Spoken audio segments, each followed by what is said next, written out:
And Jeff Ruby is here. He's the founder of Newtopia. Anna Tamas is with him as well. She is the head coach at Newtopia.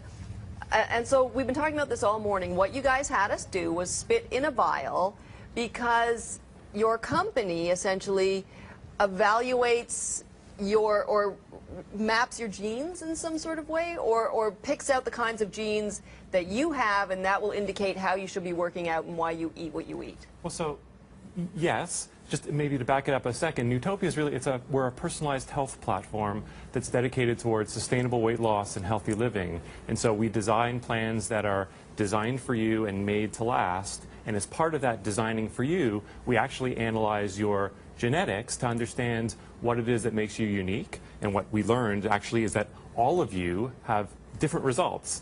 And it goes to our point that one size fits all really doesn't work. What you need is something tailored specifically for you, and we use genetic information to try and pinpoint whether you have a vulnerability to either gaining weight or living unhealthy, but also specifically those genes can help us tell you what to do from a nutrition perspective, an exercise perspective, and a behavior management perspective to achieve long-term results. So these genes will look at things like there's a body fat gene, is that right? Correct. And so that will tell you what? That will tell you whether you're susceptible to having a slower metabolism. If you're going to store fat. Yes, exactly. There's also a gene that determines your appetite. Is that right? Correct. So with this particular gene, if you have a variation in it, you're more vulnerable to having a larger appetite. Yeah, so you snack more often. As well, if you have a diet that's higher in fat, you can actually store more fat and gain more weight. Okay, and then finally you're looking at eating behavior. There's a gene for eating behavior? Yes.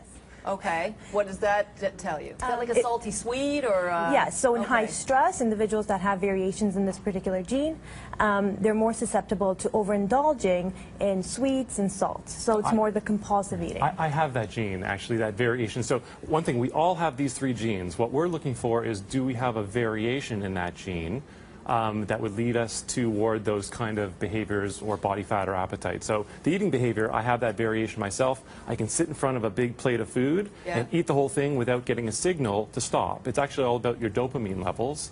And so what I tend to do now that I know that is I go for smaller portions, or I have my wife give me a little elbow to say, Jeff, you've had enough. Because your brain is because not my brain's not doing it. You're full. Okay, so let's start going through and find out who's got what. Where should we start? Should we start with Chris? Perfect. All right. Let's hear it. So Chris, based on your genetic results, we identified that you have one variation in the body fat gene and one variation in the appetite gene. Okay. So what this means... this all makes sense now. Perfect. So what this means is you are you are more susceptible to insulin resistance, as well as you have a slower metabolism. And I was telling you, there's diabetes that runs in my mom's side of the family, not my father's side, so I'm not surprised to hear that. Yeah. As well, because you have one of the variations in the MC4R gene, which is the appetite gene, you're more susceptible to gaining more weight if you have a diet that's higher in fat. Yeah. All right, so Chris would need, when you then extrapolate this to her workout, a pretty vigorous workout. Yes, what we recommend at Newtopia is a physical activity routine that focuses on a high-intensity workout. So instead of taking a moderate jog, what you would do is incorporate more interval training. So I really should be making more of an effort to exercise. 100%. But not only that, but vigorous activity. Vigorous. Daver, what did she come up with? So the good news is you have no genetic variations. So out of the group, based on your genetic test, you had no genetic variations, which means really when trying to manage your lifestyle and have a healthy lifestyle, you want to focus on staying active, eating healthy, managing your stress. But because you don't have any genetic predispositions, your lifestyle is a big factor in managing all these things. And that would, I guess that would make sense, because I hit the drive-through last night, but I do work out, but both of my parents as well are quite fit, so that makes sense. Yeah, we found about roughly 10% of our clients don't have, but that means 90% do have some of these genetic variations or multiples there. It just means for you, lifestyle 10%. is... Lifestyle is My husband hates that, because Genetic jackpot. Genetic jackpot. What about David? Dave, so you have one variation in the appetite gene, which again, it means that you have a higher probability of gaining weight, if you consume a diet that's higher in fat. You also have an increased appetite. So, for example, you tend to snack more often and don't feel full all the time. Oh, so I have less dopamine. No, yours. Well, they're somewhat related. It's not that you're not getting a signal. It's not that you're not getting a signal Right. from that dopamine level. It just means that you've just got to watch your appetite and watch your snacking. Okay. So And do you find that to be relevant? exercise-wise, what am I supposed to be doing?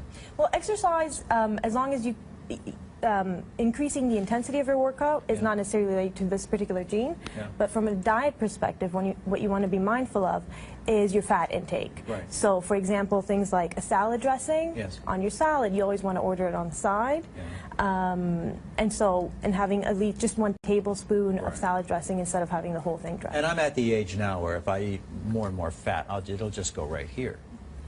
Like Right. most. Happens to the best of us, David. Okay, and finally, what did mine show? So based on your genetic results, we identified that you have 1 variation in the appetite gene, just like Dave, and you have 1 variation in the DRD2 gene, which is the eating behavior gene. So this is the gene that's involved in the stressful eating. So in high stress situations or after a stressful week, you're more susceptible to or more vulnerable to overindulging in luxuries.